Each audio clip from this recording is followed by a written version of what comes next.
Bonjour et bienvenue au podcast Au-delà des murs, le show qui a pour but d'inspirer la construction de bâtiments performants et durables. Je suis votre co-animateur Philippe. Et je suis votre co-animateur JS. Alors aujourd'hui à l'épisode, on reçoit Raphaël Boisjoli-Salafranque de l'entreprise IME Expert Conseil, la firme de génie conseil derrière le premier projet multilogement en voie de certification Passivhaus au Québec, soit le Monarque à Sherbrooke. En plus de tout le MEP, c'est-à-dire la ventilation, la plomberie, l'électricité et la protection incendie du bâtiment, ils ont agi comme chef d'orchestre pour atteindre la certification Passivhaus qui devrait être officialisée en 2027. Raphaël agit comme designer Passivhaus du projet. C'est lui qui est en charge de modéliser le bâtiment dans différents outils de modélisation, dont le PHPP évidemment, et agit comme intermédiaire clé entre les concepteurs mécaniques et tous les autres intervenants du projet, c'est-à-dire les architectes, les ingénieurs en structure, les fournisseurs et l'entrepreneur général. On va donc surtout parler de modélisation aujourd'hui, du Code national énergétique du bâtiment 2015 Québec et de l'influence positive que l'approche Passivhaus peut avoir pour l'abordabilité des logements au Québec. Alors, bienvenue au podcast, Raphaël, ça va bien? Oui, ça va bien. Merci les gars. Ça fait longtemps que je vous écoute. Je trouve que vous faites vraiment une bonne job de vulgarisation. Votre podcast est génial. Merci. Donc, allons droit au but, directement dans le sujet. C'est quoi de la modélisation énergétique, qui plus est la modélisation énergétique Passivhaus? Ouais, certainement. Je vais peut-être prendre un petit peu de recul, puis peut-être juste dire, la simulation énergétique, c'est un domaine en soi qui est en effervescence depuis plusieurs années. Mais pour rendre quelque chose de simple qui est assez compliqué, on pourrait dire qu'un simulateur énergétique, dans un projet, il va essayer au meilleur de ses compétences, puis surtout au meilleur des documents qui lui sont fournis, de créer un clone virtuel de la bâtisse. Okay? Donc, à l'aide de différents outils de modélisation qui existent sur le marché, il va être capable de recréer, si tu veux, le bâtiment qui est déjà construit ou qui va être construit, autant au niveau de la volumétrie que de l'enveloppe, que l'ensemble des systèmes mécaniques. Puis ensuite, il va évoluer ce clone-là, si tu veux, à l'aide d'un fichier météo pour pouvoir représenter, en termes d'une année type, ça serait quoi la consommation énergétique que ce bâtiment-là aurait. C'est quoi les limites alors de ces programmes-là? On veut créer un clone, un clone virtuel, là, le digital twin qu'on dit en anglais. Oui. Il doit avoir des limites là, à tout ça. Pourquoi? On est-tu rendu là à créer vraiment un clone parfait? Ou qu'est-ce qui nous manque? Non, je crois pas qu'on s'est rendu à faire un clone parfait, tu sais. Il y a tout le temps des petites clauses qui disent dans les rapports énergétiques que ceci ne représente pas la réelle consommation énergétique des bâtiments pour diverses raisons, notamment à cause que la météo, c'est quelque chose qui change. Tu sais, quand on va simuler le bâtiment, on se sert de fichiers météo d'années antérieures, donc c'est pas nécessairement garant du futur. Tu sais, à travers le processus de modélisation également, tu as un bâtiment qui évolue dans une année entière avec l'ensemble de ses systèmes mécaniques. C'est une bébelle assez complexe, tu sais. Fait qu'il y a différentes simplifications, hypothèses qui sont faites tout du long, mais actuellement, je crois qu'on est capable, en fait, d'arriver à des résultats qui peuvent être utiles comme outil de décision, en fait. Puis c'est surtout ça qui se passe, en fait, en modélisation. C'est tout le temps, en fait, ou fréquemment, en fait, un outil de comparaison en différents scénarios. Donc, tu vas avoir ton bâtiment qu'on dit proposé, qui se trouve à être le plus proche possible du bâtiment qui va être construit, puis ensuite tu le compares avec une référence. Donc, dépendamment c'est quoi l'objectif de ta simulation énergétique, tu as des références qui vont varier. Puis ensuite, une fois que tu es capable d'avoir sa consommation énergétique des deux modèles, là, tu peux avoir une idée un peu plus claire de l'impact des différentes mesures d'efficacité énergétique qui a été mise en place dans ton bâtiment proposé. C'est quoi l'impact de changer les fenêtres? C'est quoi l'impact de mettre des VRF ou des systèmes mécaniques plus performants? Autant sur la consommation énergétique que sur les coûts énergétiques également d'opération de la bâtisse. Toi, tu utilises beaucoup le PHPP. Tu es un expert PHPP, finalement. En fait, la première fois que j'ai utilisé le PHPP, c'est à travers du projet du Monarque là, qu'on va parler en détail un peu plus tard, mais antérieurement à ça, il y a deux logiciels que je suis particulièrement familier avec, qui sont communément utilisés dans le domaine. Le premier étant eQuest, qui est la référence un peu au niveau de la simulation énergétique. Ça fait des années qu'il est utilisé par plusieurs modélisateurs. Puis c'est également lui qui est principalement enseigné également dans les différents programmes. Puis le second logiciel s'appelle IESVE, qui est un logiciel payant. C'est une belle distinction à faire entre les deux. Également, eQuest est un logiciel gratuit, donc n'importe qui peut le télécharger puis s'en servir.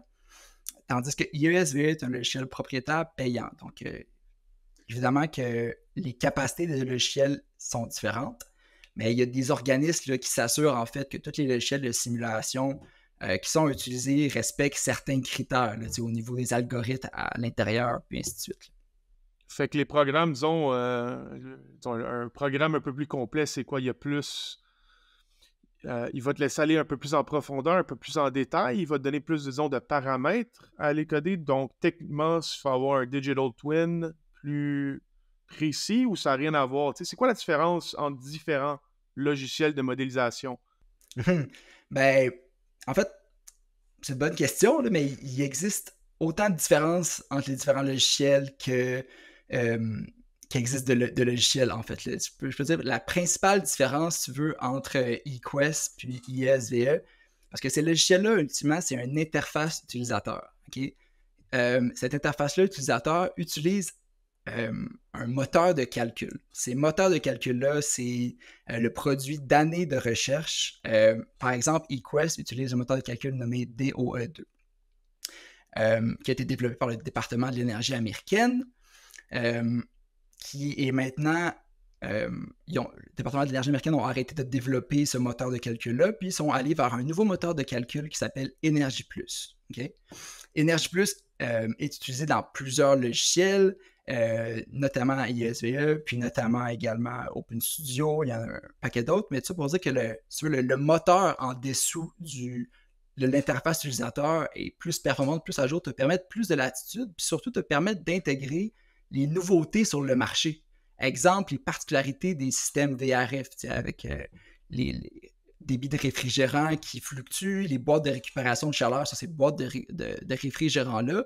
À même le logiciel IESVE, il y a des modules qui sont intégrés pour te permettre de quantifier plus précisément, si tu veux, l'énergie réelle que ces systèmes-là risquent de consommer. T'sais. Puis il y a un paquet d'autres outils également qui facilitent l'intrant de données.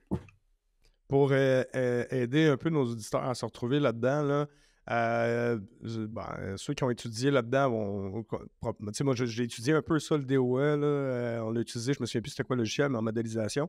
Puis il y a des gens qui peuvent dire, oui, mais c'est juste du transfert de chaleur et tout. Non, c'est quand même complexe à l'heure de ça. C'est comme la météo. On n'arrive pas à prédire d'avance pendant 2 semaines la météo parce que c'est des algorithmes tellement complexes, ça prend tellement de puissance de calcul. Le transfert de chaleur, c'est des affaires qui sont vraiment compliquées, là. Les formules mathématiques en l'air de ça là, sont assez complexes. C'est pas juste t'as 22 degrés d'un bord, puis je vais avoir 21 de l'autre bord, puis OK, je donne 1 degré. Tu peux pas calculer en degrés. C'est exactement. Puis, si je peux renchérir là-dessus aussi, une fois qu'on a la volumétrie, l'ensemble des systèmes mécaniques de modéliser, puis qu'on le fait évoluer dans le temps, il faut également prendre en considération l'occupation de cette bâtisse-là. Fait qu'on va avoir ce qu'ils appellent des fichiers horaires qui vont influencer autant les charges d'occupation, fait qu'il va faire varier, par exemple, une occupation résidentielle, fort possible qu'il y ait moins d'occupants sur l'heure du midi, mettons, dans des habitations, tandis que le soir, l'horaire qui touche les charges d'eau chaude domestique, fort possible que tu aies un pic de demande d'eau chaude domestique le matin ou le soir quand les gens prennent leur douche ou leur bain, puis ainsi de suite. Chacune des composantes mécaniques ou électriques qui sont modélisées dans les logiciels, ils vont avoir des horaires qui leur est associés pour essayer de représenter un peu l'utilisation normale que les personnes qui bénéficient de ce bâtiment-là en feraient. Là. Je vais penser à voix haute. Fait que je ne sais pas si je vais m'embourber dans mes explications, là. Mais dans le fond, la façon que tu viens de le dire là, le bâtiment, on a l'impression que c'est un élément très statique qui va gérer des éléments ultra dynamiques à l'extérieur et en dedans. Quand je dis dynamique, ça veut dire que ça va tellement changer dans le temps. Chaque individu va dégager une certaine quantité de chaleur différente dans les faits. On va le modéliser probablement en assumant une certaine quantité de watts, mais dans les faits, un enfant ne dégage pas autant d'énergie que quelqu'un de, je sais pas, 35 ans qui vient de s'entraîner, mettons. À l'extérieur, les vents, la déperdition thermique par ce qui est de convection, conduction ou même rayonnement, tout ça change. Puis en réalité, là, le lien ici, là, c'est le bâtiment passif qui, lui, se veut un bâtiment quand même inertiel au niveau du transfert de chaleur et d'énergie entre l'extérieur et l'intérieur. C'est un peu comme... Modéliser ça, c'est comme un peu modéliser une espèce de suspension pour un automobile qui fait le lien entre une route caoteuse, qui serait l'extérieur, puis les habitants à l'intérieur qui vont conduire le véhicule dans différentes conditions. Puis ta suspension, parce que ici, c'est l'image de suspension, ce serait le bâtiment, qui ferait office justement d'absorption dans le temps. Ça a-tu l'allure? Qu'est-ce que je dis? Oui, définitivement. C'est certain que si ton bâtiment a une masse thermique beaucoup plus grande, puis des transferts de chaleur beaucoup moins importants qu'un bâtiment qui serait construit au minimum code, c'est certain que ta résilience, comme tu dis, à travers le temps, ton bâtiment va être accentué, parce que le chauffage peut arrêter pendant une certaine période, puis tu ne vas pas avoir une déperdition thermique aussi importante que si tu as un bâtiment construit au minimum code. Ben, justement, ce concept-là là, de masse thermique, c'est pas, je suis sûr que ça ne doit pas être tous les logiciels de modélisation là, qui ont ce paramètre-là dedans. Il y en a qui vont juste regarder, disons, la valeur horaire d'un mur, puis c'est ça qui est ça. T'sais. En fait, la plupart des logiciels de modélisation accrédités, tu dois considérer l'impact de la masse thermique. Donc, quand tu vas faire ta volumétrie, tu vas définir ton assemblage de murs, par exemple. Okay. Donc, tu vas définir que tu as de la brique à l'extérieur, que ça, c'est les propriétés thermiques massiques de la brique, que tu as tel type d'isolant avec telle propriété thermique. Puis tout ce transfert-là de chaleur avec l'impact massique est pris en compte dans les logiciels de simulation énergétique. Donc, ouais. Parlant de logiciel puis de masse thermique, là, je ne veux pas te lancer une balle courbe. C'est drôle, je dis ça souvent dans les podcasts. Là. Qu'est-ce que tu penses... OK, on va envoyer autrement. As-tu testé le PHPP contre, mettons, le eQuest ou le IESVE? Je vais avoir à le faire, en fait, là, parce qu'au travers le processus de certification du bâtiment, c'est moi qui est en charge, en fait, de monter le PHPP. Puis, à toute fin pratique, le PHPP, c'est un logiciel de simulation énergétique qui a été monté par le Passivhaus Institute, donc qui ont comme la mainmise un peu dessus. Puis le fait que son format soit un chiffrier Excel avec énormément d'intrants, ben, ça fait en sorte que le logiciel est un peu plus transparent, je dirais. C'est un peu moins une boîte noire, comme on dit des fois, là, comparativement à d'autres logiciels. Donc, je n'ai pas encore testé la différence, mais c'est certain qu'il va en avoir une parce qu'ils ne prennent pas en compte les mêmes intrants. Par exemple, l'impact de dépressurisation de ta sécheuse sur ton logement. Quand ta sécheuse à part, tu vas évacuer ton air.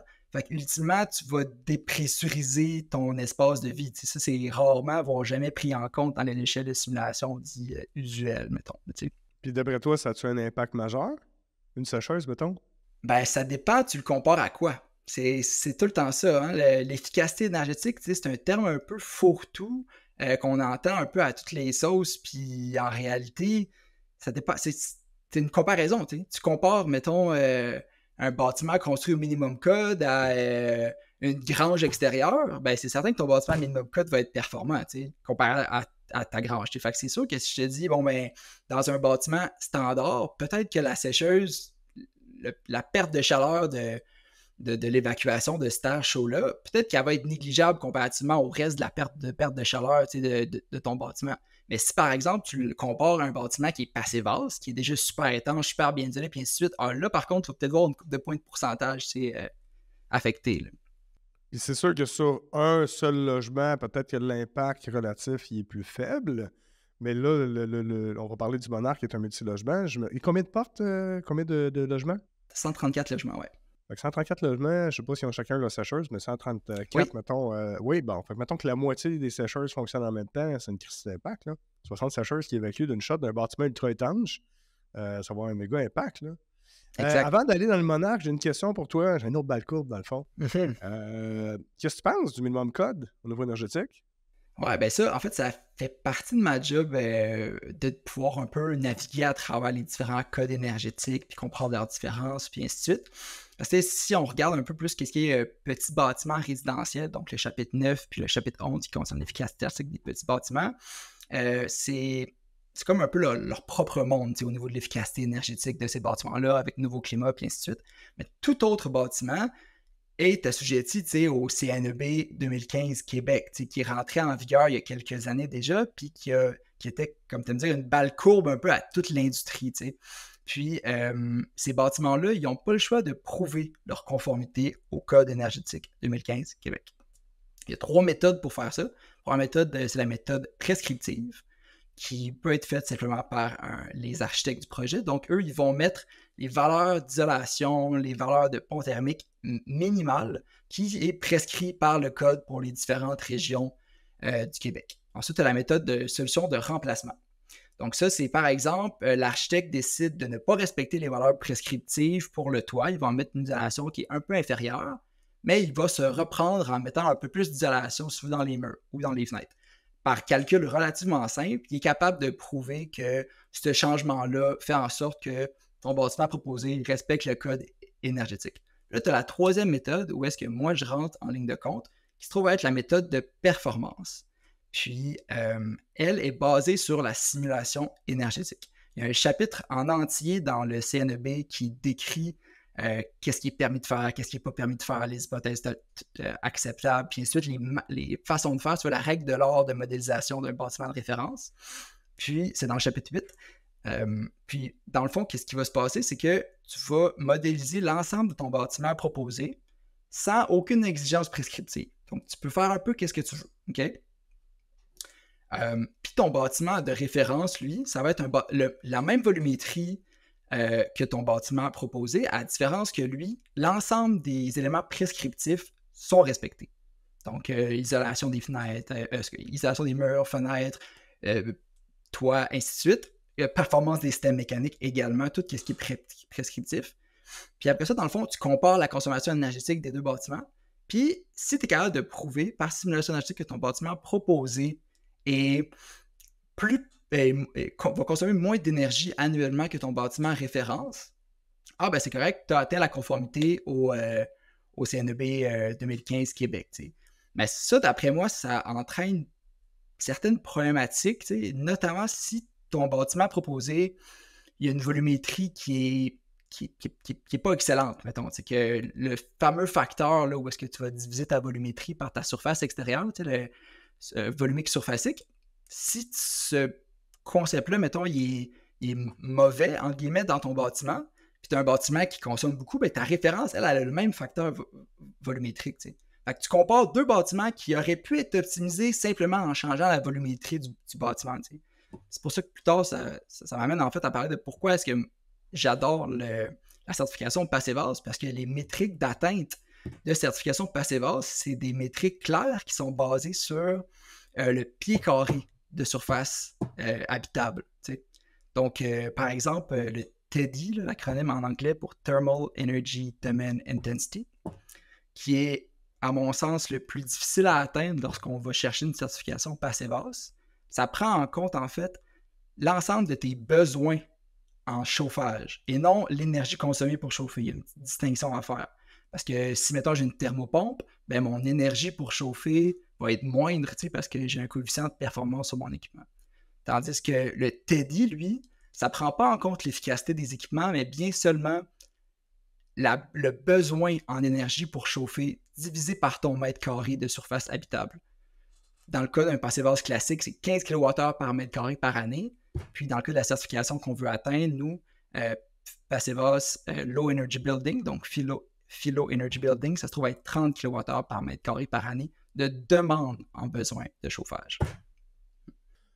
Pourquoi le CNEB n'est pas applicable ou appliqué ou promu, prenez le verbe que vous voulez, là, dans ce qu'on appelle le petit résidentiel? C'est la partie 9. Pourquoi c'est pas encore rentré? Parce qu'on s'entend, tout le monde a une maison. Là. Ouais. De un, est-ce qu'on aurait assez de monde pour le faire? Parce que, tu sais, en fait, pour l'avoir vécu moi-même, là, cette phase de CNEB, j'ai travaillé sur un projet, là, justement, c'est un multilogement aussi, qui devait se conformer au CNEB. Puis la méthode aussi qui est la plus, je dirais pas plus facile, mais la méthode qui est la plus, la moins chiante, c'est vraiment ça le terme, la moins chiante à faire, c'est vraiment le faire par la façon de modélisation énergétique. Donc, la troisième option. Le prescriptif, c'est très... Genre, c'est tellement de preuves, c'est contraignant. C'est des preuves à aller donner, des ci, des ça. La modélisation énergétique, c'est la meilleure. Mais tu as besoin d'un modélisateur énergétique.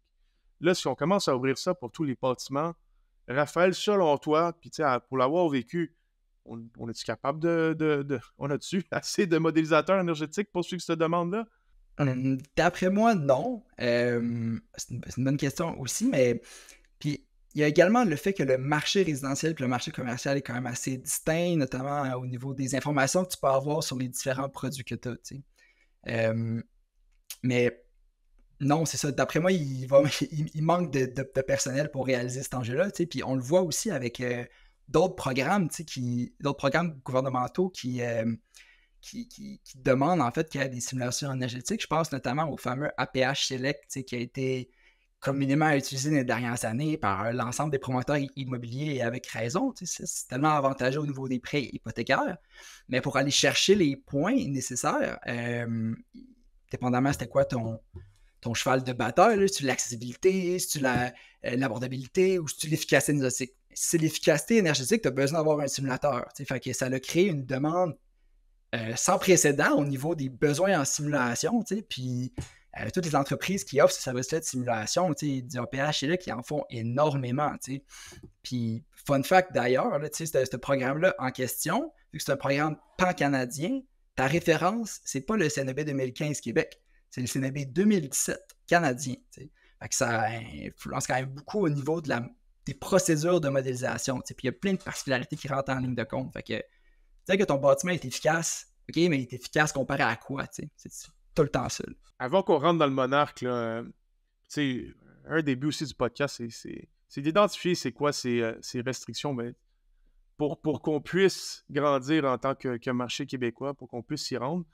Explique-moi un peu c'était quoi ton parcours d'éducation pour se rendre à être modélisateur énergétique. C'était quoi ton parcours? C'était quoi que tu as dû faire comme cours? C'est ça. Pour se rendre à ce point-là, c'est-tu difficile? C'est-tu c'est sûr que c'est des concepts à pied nez, qui sont quand même, qui peuvent être difficiles à comprendre, je dirais un peu. Fait que c'est sûr qu'avoir un bon background au niveau théorique, ça aide beaucoup. Tu es capable de jouer avec les différentes unités, des performances d'équipement, et ainsi de suite. Fait qu'un background mécanique, en termes de mécanique du bâtiment, d'après moi, c'est quand même nécessaire, es-tu obligé d'être ingénieur mécanique pour faire la modélisation énergétique? Tu vois, non, actuellement, c'est pas un acte réservé aux ingénieurs. Il y a plusieurs personnes qui poussent pour que ça le soit, dont moi. D'après moi, ça devrait être un acte réservé parce que les conclusions de ta modélisation énergétique influencent directement le projet et la construction. Donc, va influencer les choix de design des personnes qui, eux, doivent poser des actes réservés. Donc, d'après moi, la simulation énergétique, ça devrait faire partie du champ de compétences des ingénieurs. Mais si je reviens un peu à savoir c'est quoi mon background, j'ai fait un prix universitaire de 2 ans, puis après ça, je suis rentré à un programme à l'Université de Sherbrooke qui s'appelle Génie du bâtiment. Donc, dans le monde francophone, c'est relativement un nouveau programme. Il y avait des cursus similaires là, au Québec, mais dans le monde anglophone, notamment à Concordia, le Building Engineering, qui est présent depuis une dizaine d'années. Puis en Europe également, c'est quelque chose qui est fréquent aussi de voir des ingénieurs en bâtiment, si tu veux, notamment en France. Parce que ça, j'ai réalisé ce programme-là 4 ans et demi en mode coop, puis ainsi de suite. Puis, qu'est-ce qui est génial dans ce programme-là, d'ailleurs, c'est les stages. En fait, tout le long de ton cursus, tu as des stages. Tu vas avoir 5 stages de 4 mois à travers ton cursus. Fait que tu es rémunéré, ça te permet de toucher le plancher des vaches, puis de concrètement savoir, bon, ben, ce domaine-là m'intéresse, ce domaine-là ne m'intéresse pas. Puis j'ai eu la chance justement de toucher un peu à ça, l'efficacité énergétique, la simulation énergétique, puis ainsi de suite. C'est comme ça que je me suis enligné. Puis à travers mon parcours universitaire, puis une couple d'autres amis, vu que c'est un programme assez nouveau, j'ai une bâtiment à l'Université de Sherbrooke, il n'y avait pas encore ce qu'on appelle les groupes techniques. Des groupes techniques à l'Université de Sherbrooke, c'est qu'est-ce qui fait une de leurs forces, là, c'est comme du parascolaire un peu. Mais pour les gens en génie, tu sais, fait que mettons que tu es en génie mécanique, ben il y a un groupe technique qui va monter des motos électriques puis qui vont faire des courses, mettons, tu sais. Mais on n'avait pas vraiment de groupe technique encore pour les gens en bâtiment. Donc, on a parti un groupe qui s'appelle BIUS, qui est encore en fonction. Là, il y a encore des beaux projets qui s'en viennent. Ça fait plusieurs années que je ne suis plus là-dedans. Là. Mais bref, tout ça pour dire qu'à travers mon parcours, le groupe BIUS pour bâtiment intelligent de l'Université de Sherbrooke, notre premier projet, ça s'appelait VG360, qui était une sœur Puis l'objectif de ce projet-là, en fait, les valeurs de ce groupe-là, notamment, ça se trouve être la liberté de droit. Fait que toute la conception qui a été faite à travers ce projet-là, complètement libre de droit, puis on a donné l'ensemble des plans à travers notre site web. Puis dans le fond, c'était une... Tiens-toi bien, c'est quand même assez funky, mais c'est une serre qui a été conçue selon les concepts Passivhaus. Donc, on y était avec une double ossature de bois, une isolation en fibre de chanvre, une forme assez standard que tu peux voir dans la conception bioclimatique, là, avec la fenestration plein sud, puis ainsi de suite. Puis elle est autonome énergétiquement également, il y a des panneaux solaires, puis ainsi de suite. Fait que, il y a déjà plusieurs personnes qui ont repris les plans puis qui ont reconstruit le projet. Il y a notamment une école quelque part en Estrie qui s'appelle le Tournesol, je ne m'abuse, qu'ils ont construit une version un peu très similaire avec les plans qui ont été fournis, qui fonctionnent ultimement comme à l'année entière sans réellement avoir un besoin de chauffage, en fait. Tu es capable de maintenir une température plus haute que zéro, pas mal tout le long de l'année. Fait que dès que ce projet-là, j'ai comme été, si tu veux, introduit à l'univers du passif, si tu veux, puis j'ai réalisé que, hey, la plus belle énergie que tu peux pas avoir, c'est celle que tu n'as pas besoin, c'est la plus verte, là, Fait que si tu es capable... Ouais, c'est ça. Si tu es capable de diminuer tes besoins en chauffage ou en climatisation à la source, puis après ça, oui, y répondre avec un équipement efficace, mais bravo, là, tu as le meilleur des deux mondes. On entend ta passion dans ta voix, dans tes explications. On l'entend aussi dans les coups. En passant, les auditeurs, ce que vous entendez, c'est Raphaël qui cogne sur son bureau. Fait que, dans le fond, rentrez ça dans votre tête. C'est ça qu'il dit dans le fond. POC! Exactement. Est-ce que le Monarque, vous avez regardé la possibilité de mettre une serre, justement? Non, ça n'a pas été envisagé. Là, si tu veux, je peux faire un petit bout de chemin sur le Monarque, peut-être. Je pense qu'on a envie d'en parler du Monarque. C'était mon introduction de coordination de deux sujets. Fait que, on l'a mis en lumière sur le néon. Allons-y dans le Monarque. Fait que le Monarque, finalement. C'est quoi le Monarque, hein? Bon. Le Monarque, comme tu l'as dit dans l'introduction, c'est un projet multirésidentiel, 134 logements, qui vise à atteindre la certification Passivhaus Low Energy Building. Donc, c'est une certification Passivhaus, mais qui est un peu moins restrictive que le Passivhaus classique, notamment la différence entre le 30 kWh/m² et le 15 kWh/m² en besoin de chauffage. Dès le départ du projet, faut préciser que c'est un OBNL qui est le client de ce projet-là, qui est à vocation de faire des logements sociaux. Donc, l'entièreté du projet, les 134 logements, vont être à vocation sociale puis vont être abordables. Ce projet-là, il a été capable de lever de terre grâce à la participation au programme, le FAC, Programme d'habitation abordable Québec, qui est le projet, en fait, pour faciliter la construction puis accélérer la construction d'habitations abordables au Québec du gouvernement Legault. Puis, dès le départ, c'était pour des gens considérés comme étant à faible revenu. Okay? Donc, également, une partie importante de ce programme-là, c'est qu'il incite fortement à la conception intégrée.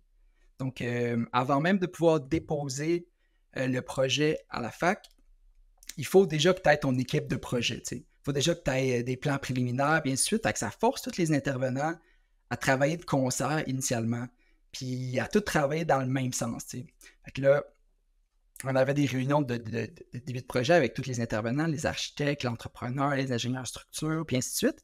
Puis il y a une particularité du projet qui dit qu'il faut qu'il y ait une facette innovante, si tu veux, dans le projet.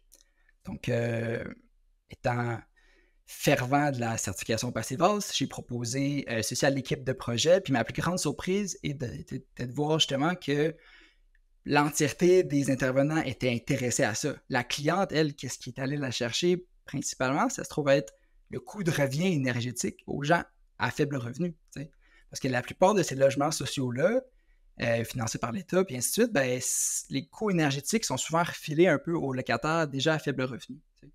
Donc, si tu es capable de diminuer les frais énergétiques de l'ordre de 60, 70, 80% en termes de dépenses énergétiques en chauffage, qui est la principale dépense énergétique des ménages, ben, tu viens de faire en sorte que les gens à faible revenu ont plus d'argent dans leur poche à la fin du mois. Fait que c'est vraiment cette mixité-là entre diminution de dépenses énergétiques, puis là, on ne parle même pas de ce qui est résilience face au changement climatique, confort de l'occupant inégalé, puis ainsi de suite. Là, vraiment juste au niveau coût de revient d'énergie pour le locataire à faible revenu. C'était vraiment ça, en fait, le silver bullet. Là, le moteur est souvent l'argent, puis c'est normal. En fait, non, l'argent, c'est pas le moteur. L'argent, c'est le gaz dans le moteur. Fait que c'est souvent un élément, je vais dire limitant, mais pas limitant, mais dans le sens, un élément très, très, très important dans l'équation de n'importe quel projet de construction. Là. Mais quand tu as pas approché, mais tu as parlé du Passivhaus dans le meeting de groupe, là, combien connaissaient le Passivhaus? Je dirais les architectes étaient familiers, mais à part ça, personne. T'sais.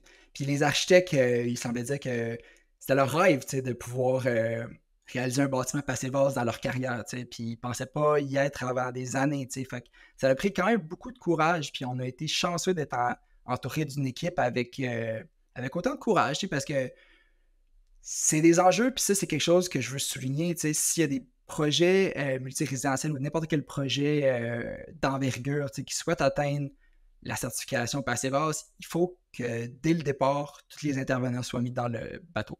Parce que tous les professionnels ont leur grain de sel à mettre dedans, puis ça implique du travail, du surcoût de travail pour tous les professionnels. Autant les ingénieurs en structure qui ont dû travailler leurs détails de pont thermique, que les architectes qui ont dû travailler leurs détails d'étanchéité, d'isolation, puis ainsi de suite, que nous, les ingénieurs mécaniques, des équipements qu'on n'a pas l'habitude de spécifier, des façons de faire qu'on n'a pas l'habitude de spécifier nécessairement. Okay. Je veux pas vous en enlever, mais en fait, au moins ce qui est le fun, c'est que on n'est pas en train de réinventer la roue, puis ce genre de projet-là existe. Pas, je veux dire pas il existe, mais ça a déjà été fait. Les solutions existent. Les méthodes de construction existent, on a les connaissances pour le faire. Je crois que le nerf de la guerre aussi était du côté politique, quasiment, politique puis financier. C'est comment qu'on est capable de l'apporter en table, comment qu'on est capable d'intégrer le Passivhaus à ces niveaux-là. Parce que, oui, tu le dis, oui, c'est difficile, là, ça prend cette coordination-là, mais au moins, c'est pas comme si on doit justement développer des nouvelles méthodes de pont thermique. Bien, ça existe. Il y a des balcons sans pont thermique, il y a des clips sans pont thermique. On est capable de le faire de nos jours. Je crois que maintenant, au Québec, ce qui est difficile, c'est le côté financier, de comment on est capable de justement passer ce message-là. On disait, l'argent, c'est l'essence du moteur. Puis, le côté politique, c'est comment on est capable de justifier ce genre d'investissement-là. Puis, je crois que justement, tu le disais, un logement abordable, ça fait beaucoup de sens. Effectivement, puis encore là, il y a des exemples concrets puis proches de nous qui ont déjà été réalisés, qui ont déjà fait ces liens-là. En Ontario, il y en a des projets de logement à 100% social qui ont été chercher leur certification Passivhaus. Bon, eux, c'est un peu plus facile à justifier étant donné que les frais énergétiques sont beaucoup plus élevés. Donc, le retour sur l'investissement se fait relativement plus rapidement aussi. Ça, d'ailleurs, c'est un frein un peu à toutes ces mesures d'efficacité énergétique au Québec, mais à cause de notre tarif électrique qui est super bas. Mais il ne sera pas bas toujours. Dans le futur, et on le voit avec le projet de loi 69, puis ainsi de suite, ça va être amené à changer ces tarifs-là énergétiques. Fait que, aussi bien prendre les devants avec un bâtiment qui va de l'avant par rapport au minimum de construction actuelle, avoir un bâtiment qui est réellement résilient face au changement climatique. Puis on le voit aussi là, dans les objectifs du gouvernement canadien puis québécois, dans leur émission de code de bâtiment, l'objectif de carboneutralité en 2050 est là, puis les bâtiments ils ont un rôle à jouer. Fait qu'on le voit dans toutes les émissions de code de construction que le Canada fait, ça tend vers des bâtiments net zéro. Donc, c'est ça l'objectif. Là, c'est juste de prendre les taureaux par les cornes, puis aller avant, puis dire, check, on essaye ce projet pilote-là, on en apprend, puis après ça, ça peut servir de stepping stone pour les autres projets, pour apprendre les requis de ce projet-là, les erreurs, où est-ce qu'ils ont été faites, comment les corriger, puis comment est-ce qu'on va de l'avant après pour avoir plus de beaux projets comme ça, qui sont résilients, puis avoir un parc immobilier qui est décarboné en 2050. Il faut passer à l'action. Tu as soulevé la loi 69? Le projet de loi 69, en fait, qui est le fameux projet de loi du ministre Fitzgibbon là, sur l'avenir énergétique du Québec. Là. Donc, j'en connais pas les détails, j'ai pas lu le projet de loi, mais il va y avoir des gros changements. Ouais, c'est quoi? Je je pourrais pas en fait m'avancer là-dessus, là, malheureusement, mais c'est des changements au niveau d'Hydro-Québec puis des pouvoirs en fait de la gestion énergétique, si tu veux, qui est répartie en des différentes institutions politiques et ainsi de suite. Là, mais un autre projet de loi, qui est le projet de loi sur la déclaration de la consommation énergétique, il va y avoir prochainement, l'ensemble des bâtiments vont devoir en fait émettre une cote un peu énergétique, si tu veux. Okay? Fait que c'est quelque chose qui s'en vient dans les cartons, celui-là. Il va falloir que tu puisses dire, bon, mon bâtiment, il y a telle émission annuelle de CO2, il consomme telle quantité d'énergie. Fait que divisé par ton pied carré, ça revient à telle valeur par pied carré, donc tu as la cote X.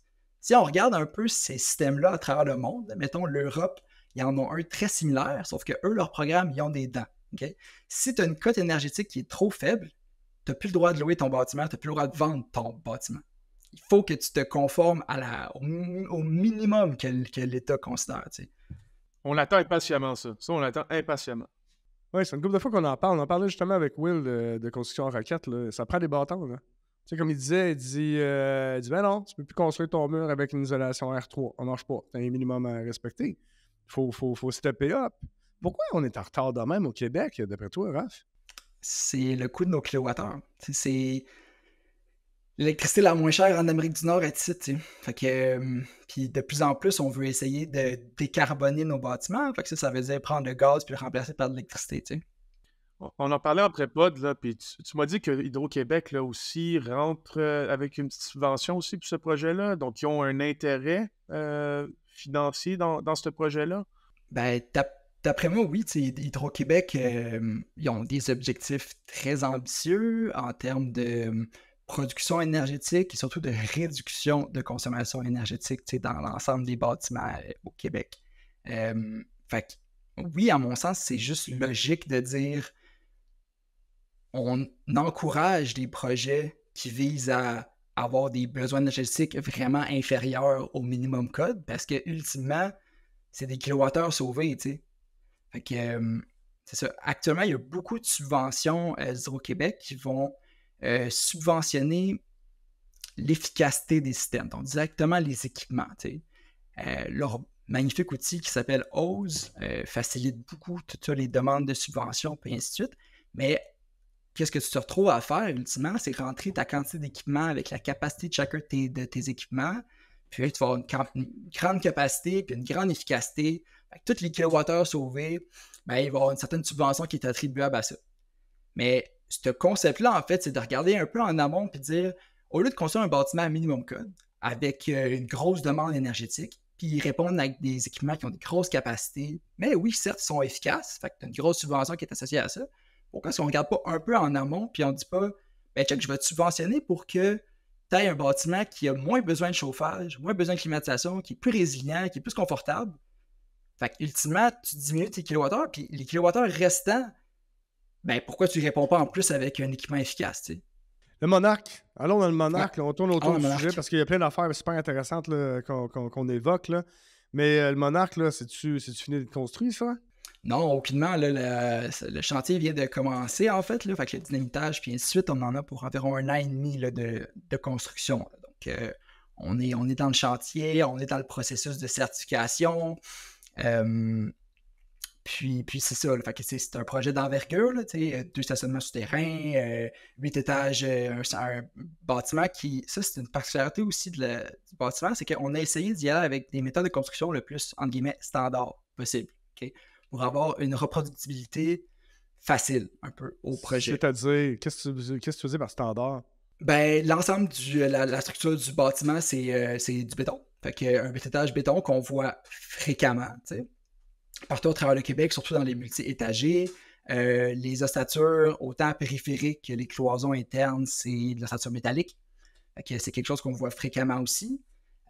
Puis, justement, j'entends déjà du monde dire « ossature métallique, t'as des ponts thermiques terribles, tu sais, dans tes murs périphériques, qu'est-ce que c'est ça? » Ben, l'ensemble de notre isolation est à l'extérieur de notre mur. On n'a pas d'isolation dans nos cavités périphériques. Okay? Fait que ça fait en sorte que tous les ponts thermiques qui seraient occasionnés par l'ossature métallique au périmètre, ben, elle a son manteau à l'extérieur. Toute l'isolation est à l'extérieur. Puis ça permet de faire différentes choses, notamment se servir des cavités périphériques comme cavités techniques.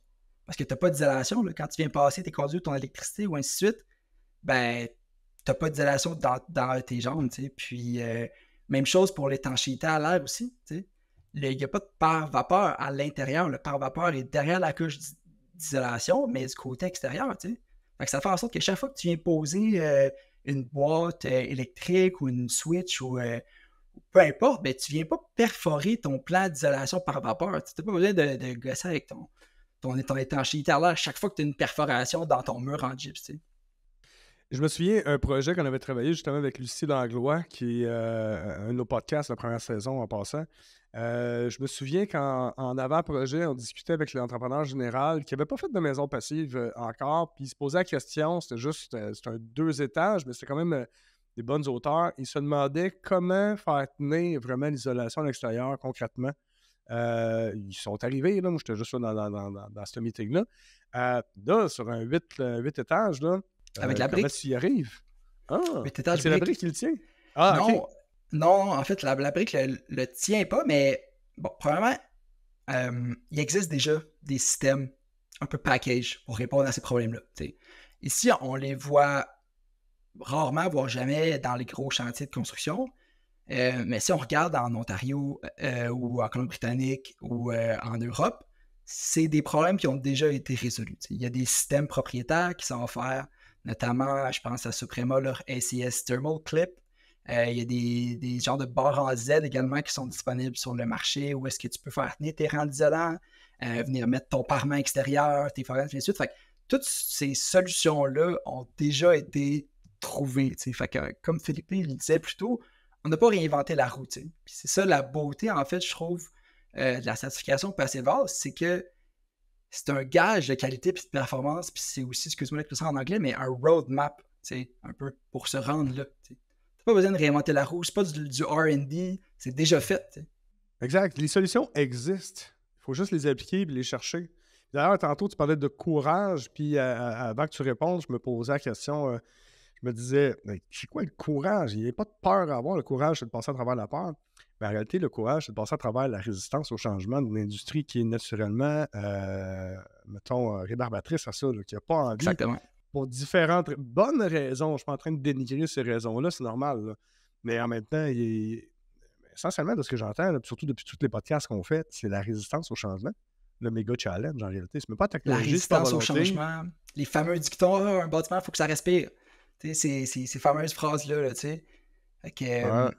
C'est ça, c'est les façons de faire qui ont été amenées à travers le temps, puis ainsi de suite, puis les carcans à essayer d'échanger un peu, mais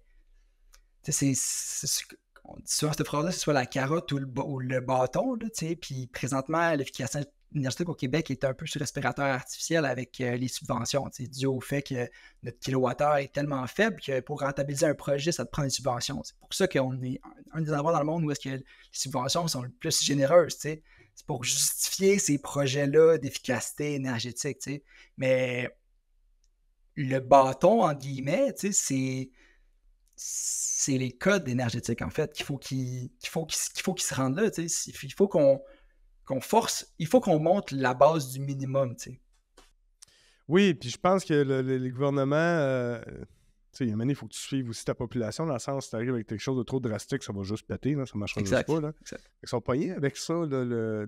C'est beau relever la base, mais il faut que les gens suivent. Là. Puis sinon, tu vas avoir des hors-la-loi. Fait que toi, au quotidien, là, mettons, pour le Monarque, tu es encore là-dessus, là, tu fais le pont, on disait ça en introduction, tu fais le pont entre architecte et tout le monde.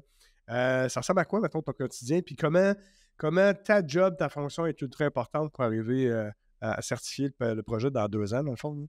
Oui. Ben, dans le fond, la job d'un designer Passivhaus qui est sur un projet, c'est principalement le PHPP, qui est le Passivhaus Planning Package, qui est une sorte de logiciel de simulation énergétique, mais hard-coded, entre guillemets, dans le sens que les intrants, tu les fais tous. Il faut tout que tu les passes un après l'autre, puis il y a un guide, en fait, de modélisation qui est fourni, puis ainsi de suite.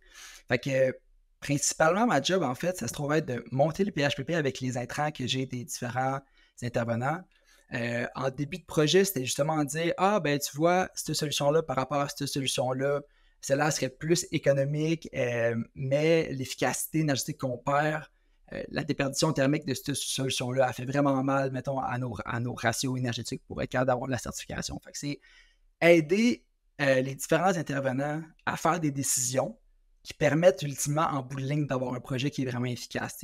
Dealer avec les différents fournisseurs aussi des produits, puis également la certificatrice. Parce que ça, c'est quelque chose qui me plaît également dans ce processus-là de certification, c'est que en bout de ligne, quand tu as ta plaque, tu as comme un peu une garantie de performance. Parce que non seulement tu as un designer qui a monté ça à travers le PHPP, puis ainsi de suite, mais il faut qu'il y ait une certificatrice externe qui est accréditée par Passivhaus National, qui regarde l'ensemble de ton PHPP, l'ensemble des plans, l'ensemble des intrants, puis qui fait des suivis au cours du processus de construction, qui demande des photos des assemblages construits, qui demande des photos des matériaux livrés en chantier, puis ainsi de suite, pour faire en sorte que tu as un suivi rigoureux des performances modélisées, des performances construites, puis des performances réelles.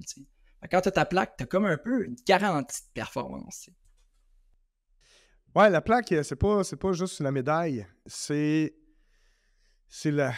Ben, pas la certification, je suis trouvé dans le mot, c'est c'est le résumé du fait que tu as tout le travail qui est vraiment bien fait au quotidien, dans chaque détail. C'est le STEM qui dit OK, oui, c'est beau, ça a bien été fait tout le long. C'est pas tant important la plaque, c'est de dire que pour arriver à avoir obtenu la plaque, il a fallu que je fasse toutes les étapes sur la coche. Ben, le Passivhaus, ouais, vas-y. Excuse, c'est ça. Ben, il existe aussi plusieurs autres types de certifications à travers le marché. Je pense notamment à LEED, à WELL, ainsi de suite. Il y en a BCZ, puis ainsi de suite. Mais tu vois, Passivhaus, leur focus, là, c'est vraiment l'énergie. C'est vraiment la demande énergétique. C'est sauver l'énergie. La plus belle énergie, comme j'ai dit plus tôt, c'est celle que tu n'as pas besoin. Puis, c'est vraiment une certification qui est basée sur la demande énergétique. Puis, après ça, le confort de l'occupant. Un va avec je m'en allais là, justement. Là, c'est que Passivhaus, justement, son focus, c'est vraiment efficacité énergétique. Et on a déjà entendu auparavant que Passivhaus se fout un peu de l'environnement. Tant que tu es super efficace, au yard de l'environnement. Est-ce que c'est ça que tu constates dans ce chantier-là? L'environnement, il y a un aspect vérifié, là? L'environnement, il y a un aspect vérifié, puis c'est notamment à cause de l'entrepreneur.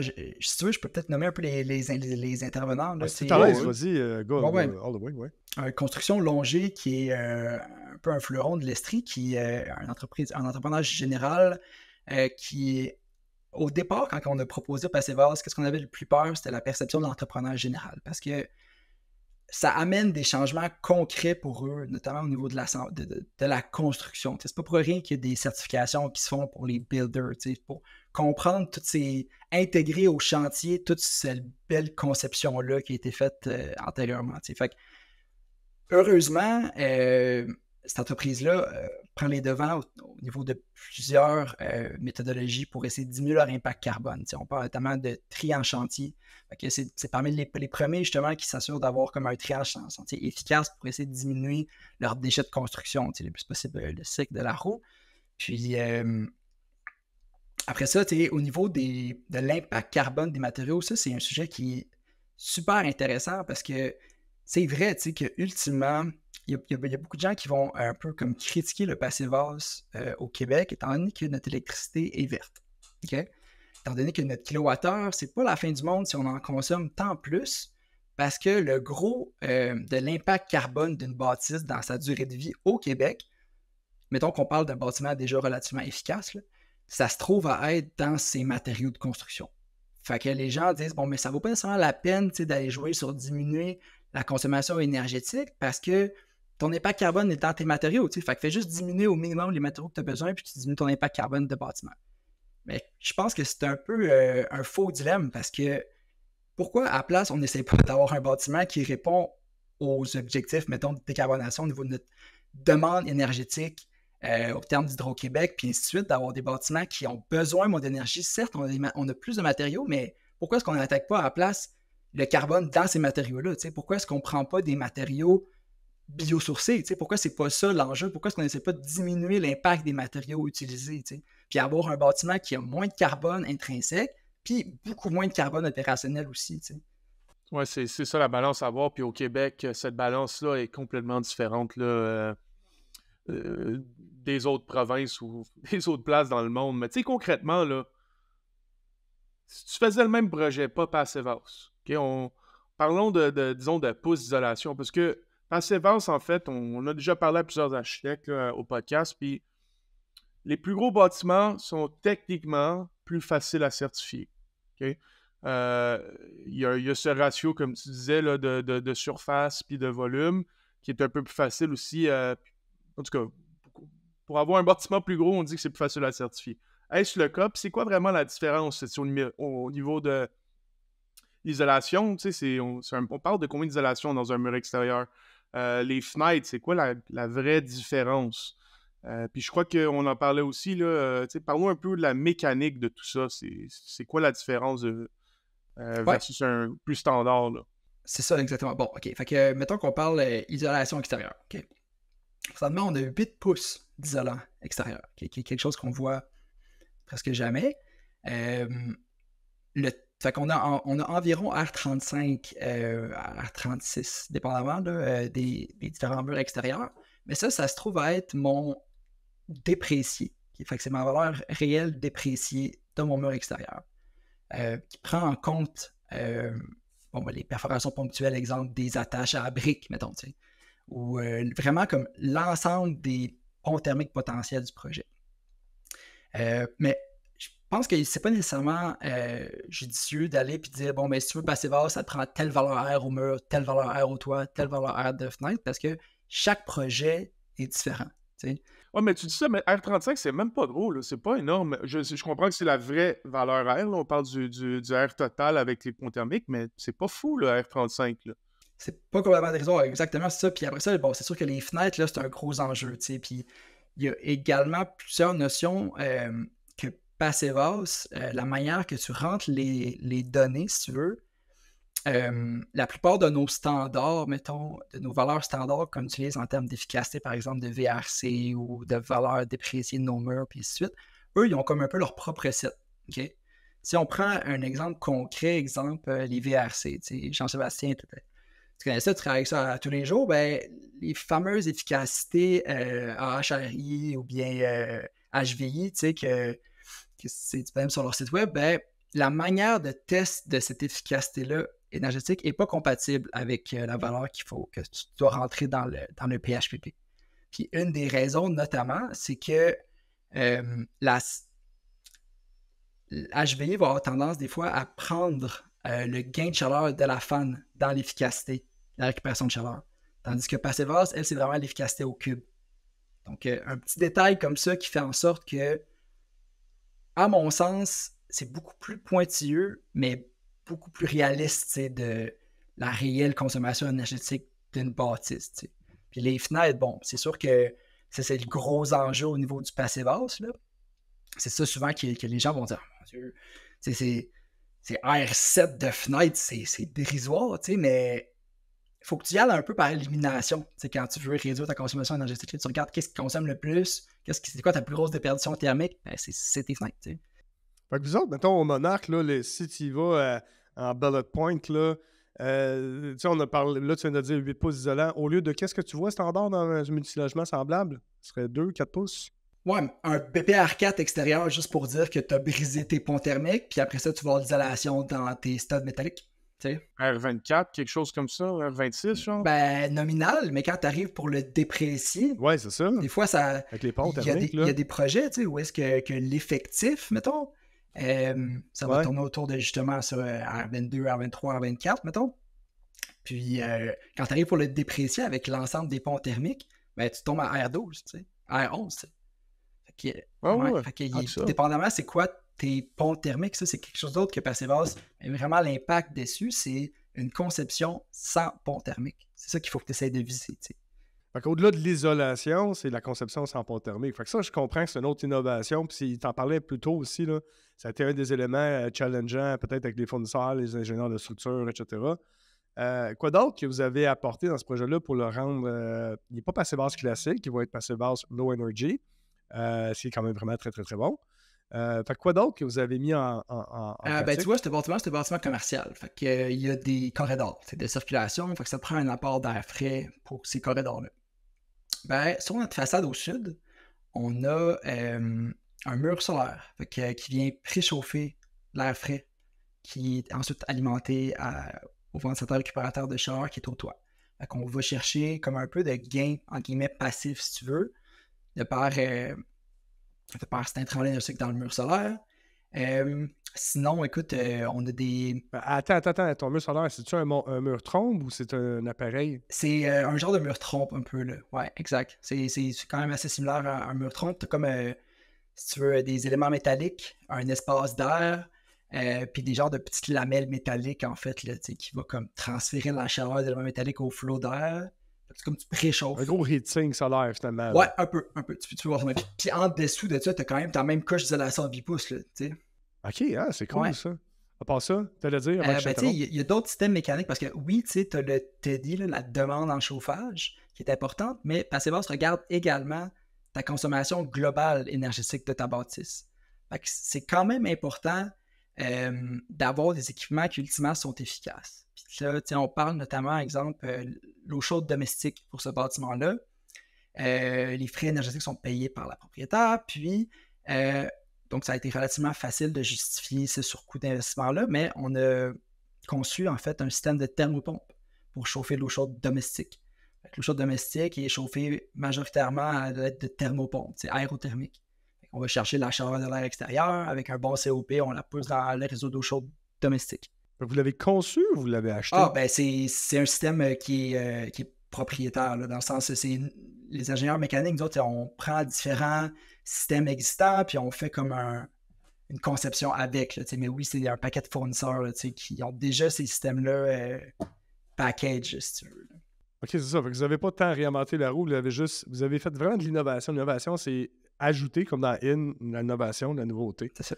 Ah, c'est vraiment intéressant, ça, tout ça. Là. Justement, c'est un point que je veux te poser comme question au niveau de l'eau, parce qu'on a fait un podcast dernièrement au niveau de l'eau. Quelque chose qui est vraiment très négligé. Eye-opener, j'essaie de...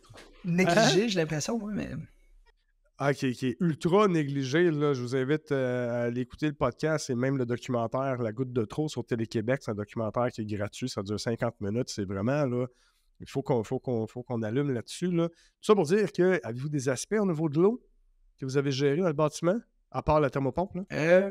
Écoute, on a des appareils à faible débit, au niveau des appareils en bout de ligne là, pour consommation d'eau directement à la source, mais outre ça, la rétention d'eau en toiture, ça, c'est quelque chose qu'on voit fréquemment dans les projets commerciaux, de plus en plus, justement pour éviter d'avoir un gros débit qui est envoyé aux services municipaux.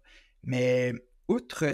Ah, c'est bon. C'est justement, ça faisait partie du point, en fait, qu'on parlait avec EcoTime, là. Fait que c'est la bon, rétention en toiture, on voit ça quand même assez fréquemment là, dans les gros projets d'envergure. Donc, tu vas te servir de ton bassin de toiture comme genre de bassin de rétention, un peu, pour quand il y a des grandes crues, pouvoir tempérer un peu le débit qui s'en va aux services municipaux. Mais... Et toiture verte? Toiture végétalisée? Vous non, on n'a pas mis de toiture végétalisée dans ce projet-là. Y a-t-il une raison particulière? Ça n'a pas été abordé. Moi, personnellement, j'ai quand même un peu de restrictions par rapport aux toitures vertes. Si tu fais, mettons, une analyse de cycle de vie un des cours qu'on a eu à travers le bac, là, où est-ce que tu peux prendre justement on parlait de carbone intrinsèque là, plutôt. Là, tu prends un peu, mettons, le carbone intrinsèque d'une toiture verte là, à cause de tous les étagers membranaires que tu as qui sont souvent pétro-sourcés. Ben, tu as un impact carbone qui est non négligeable dans ta toiture verte. Tu as bien beau réduire tes îlots de chaleur, tu sais.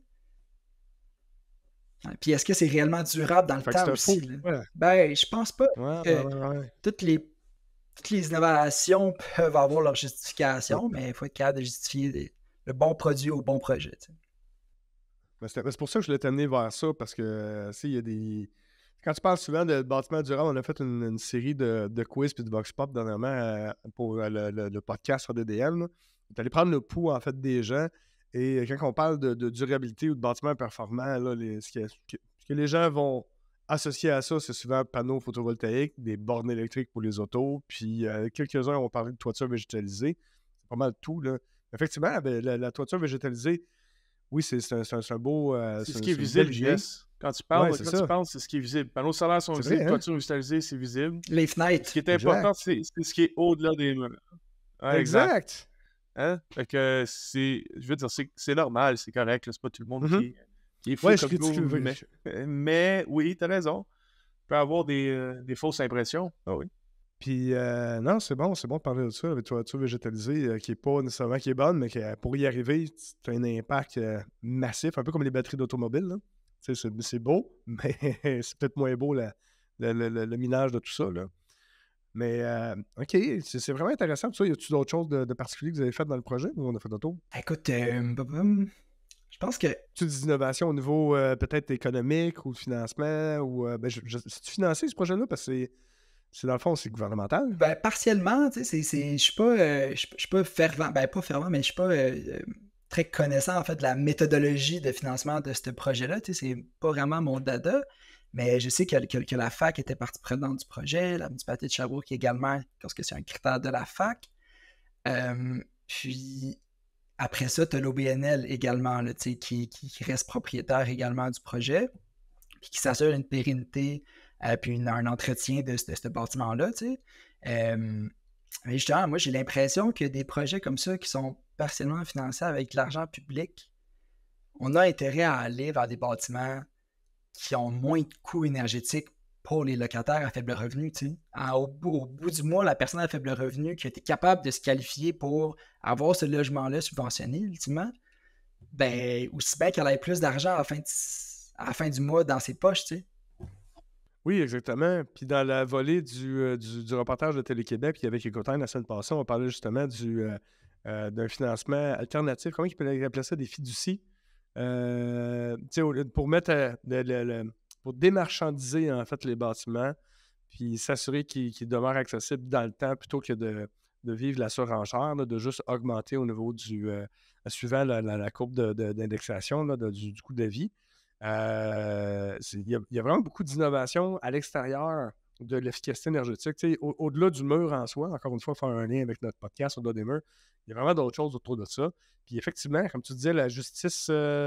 Énergétique, la justice énergétique, c'est ça, c'est quelque chose que, tu sais, nous, on est moins confrontés à ça au Québec à cause que notre kilowattheure, il est super abordable, mais... Étant dans une métropole aussi. Étant dans une métropole aussi, exact. Mais tu sais, si tu regardes en Europe ou en France, quand la climatisation s'est rendue un luxe, c'est quelque chose qui tu sais, les coûts énergétiques, ils vont pas en diminuer dans les années à venir. Tu sais, l'inflation en frappe partout, là, tu sais. Oui, exactement. Fait que, tu sais, l'eau, l'énergie, c'est des affaires au Québec qu'on prend vraiment pour acquises. Puis tant mieux. Puis encore une fois, je suis pas en train de critiquer négativement. Tant mieux, on est du bon bord. On est du bon bord, pour vrai. En même temps, est-ce qu'on doit gaspiller nos ressources parce qu'on en a une abondance en apparence infinie? Ben non. C'est ça. Puis faut qu'on en même allume. temps, peut-être un autre élément qu'on n'a pas abordé aussi, mais d'où la raison pourquoi il n'y en a pas vraiment de bâtiments passivas d'envergure au Québec, tu sais, c'est qu'on est quand même une région nordique. On ne se le cachera pas. Une métrique qui est communément utilisée, c'est les degrés jours de chauffage. Okay? Fait que, ultimement, c'est un nombre qui détermine, OK, dans telle municipalité, tu as tant de degrés jours de chauffage. Exemple, à Sherbrooke, c'est 4700 degrés jours de chauffage. Okay? Fait que plus que ce chiffre-là est gros, plus que tu vas avoir de besoins en chauffage dans ton année. Comparativement, mettons, à Vancouver, qui est un peu comme le leader du bâtiment passif au Canada. Il y en a beaucoup des bâtiments d'envergure passivas qui se construisent, notamment le projet Curve, qui est un bâtiment, un skyscraper certifié passivas classique, là-bas qui s'en vient. Ben, eux, ils ont environ 3000 degrés jour de chauffage. Fait que c'est un gros écart, mais la métrique reste la même. C'est ça l'affaire, c'est que pour atteindre les métriques, mettons, de passivas classiques au Québec, ça te prend une enveloppe assez intense, puis il y a une conception bioclimatique vraiment éprouvée aussi. Là, fait que nous, on essaie. Fait que c'est pour ça le Low Energy Building et pas, disons, la certification classique. Exact, c'est en bonne partie pour ça aussi, puis c'est parce qu'encore une fois, on a essayé de se coller le plus possible aux méthodes de construction puis aux volumétries qu'on voit usuellement. T'sais. Fait que de prouver un peu que ce bâtiment-là, il y a la même volumétrie, c'est pas une volumétrie hors du commun, puis on est capable d'atteindre ces performances-là. Non, c'est absolument, c'est ce qu'il faut faire aussi. montrer que c'est faisable. On n'a pas besoin d'y aller aussi toujours haut de gamme, mais déjà, Passive House Low Energy, comparé au code, là, y a-tu... Je sais qu'au code standard, il doit avoir un certain genre de Teddy. Pas au Québec. Average, y a-tu des données là-dessus ou qu'on sait, disons, un bâtiment de la même taille consommerait environ combien de plus? Oui, de mémoire, bâtiment résidentiel, t'as des informations qui sont possibles de trouver, notamment dans Energy Star. Là, ils ont comme un gros, si tu veux, une grosse liste là, des bâtiments qui s'inscrivent volontairement sur le site d'Energy Star. Tu peux avoir un peu des données comparables. Il y en a très peu au Québec. Fait que la plupart de ces données-là viennent d'ailleurs, mais c'est aux alentours de 115 kWh par mètre carré par année, là, en Teddy. Puis il dit, le low energy, c'est déjà 30, fait que c'est déjà 4 fois quasiment mieux. À tout faire pratique, oui, c'est ça. Que quelque chose de standard. Fait que déjà, on n'a pas besoin d'aller encore 8 fois mieux, encore 2 fois mieux. Fait que, non, regarde, c'est un bon début. Puis en tout cas, ce projet-là, comme tu dis, ça vient de commencer. C'est sûr que nous, sur nos réseaux, on va commencer à partager là, tout ce qu'il y a. C'est sûr que ça va commencer à être médiatisé. On va voir des photos. On va vous garder au courant. C'est un très beau projet qui s'en vient. Je peux peut-être juste, en terminant, juste mentionner les intervenants qui ont été vraiment instrumentaux à travers tout ce processus-là, puis qui ont eu le courage de le faire. Là, en architecture, il y a Équipe A qui nous a supporté tout du long, qui ont mis les bouchées de double pour faire des beaux détails. Construction Longée, entrepreneur qui se sert un peu de ce projet-là pour promouvoir des méthodes de construction différentes, qui est super innovant. Côté gens en structure, qui ont eux aussi mis les bouchées doubles pour recevoir des assemblages quasi sans pont thermique. Puis finalement, EXP, puis nous-mêmes, IM Expert Conseil, mécanique électrique.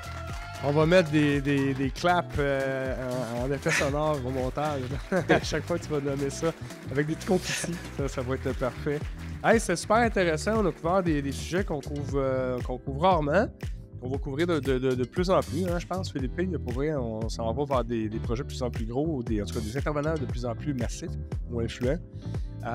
Merci, Raphaël. On te rejoint sur LinkedIn. Vous pouvez me rejoindre sur LinkedIn ou bien directement par courriel là, raphaël.boisjoli@commercial.ime avec un S, expert.com.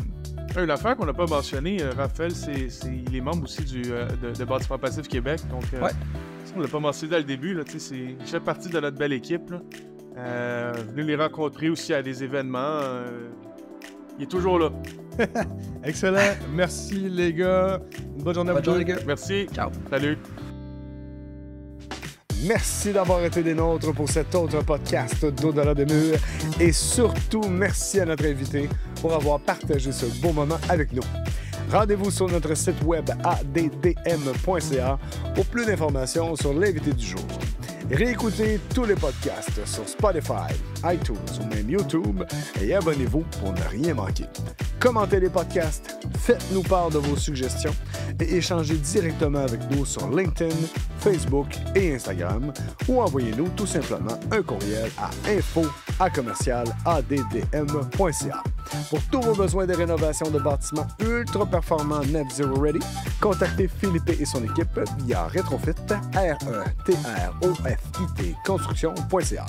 Pour des matériaux de construction les plus performants et en stock pour vos projets de bâtiments durables, contactez GoPassif au www.gopassif.com et faites-vous livrer partout au Québec. Merci encore une fois et à la prochaine!